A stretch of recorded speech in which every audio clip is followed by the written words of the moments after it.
Lehti Metsähallituksen luontopalveluissa töissä vesiluontotiimissä.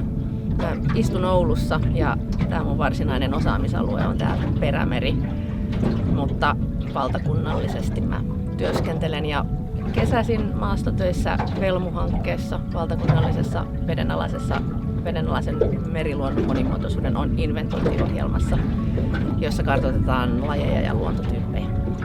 Me ollaan täällä Perämerellä nyt Iin edustalla. Iijokisuisto aukeaa ihan tuosta ja me ollaan tässä matalikolla. Ja me ollaan tänään tehty 2 sukellusta tähän hiekkasärkälle.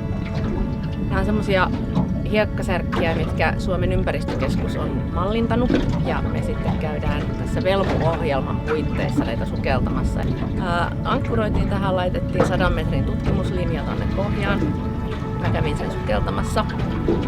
Otin sieltä näytteitä kaikista niistä sammalista ja noista levistä, mitä en tunnistanut siellä veden alla. Ainakin 4 vesisammalta siellä oli. Ja aika pimeetä oli vesi, ettei siellä ollut vajaa 3 metrin syvystä, mutta silti piti käyttää lamppua, koska me ollaan niin lähellä Iijokisuistoa, että jokivesi on humuspitoista ja ruskeata. Se kesti noin tunnin se sukellus ja nyt sit illalla kun mennään takaisin kämpille, niin pitäisi vielä mikroskopoida niitä näytteitä ja katsella, että onko lehden kärjessä hampaistusta vai eikö ole. Ja tässä on aina 3 henkeä tässä sukellustiimissä, että avustajat avustaa mut veteen ja ne avustaa mut sieltä pois. Ja yhdessä tässä 3 hengen tiimillä sitten tehdään päivittäin töitä.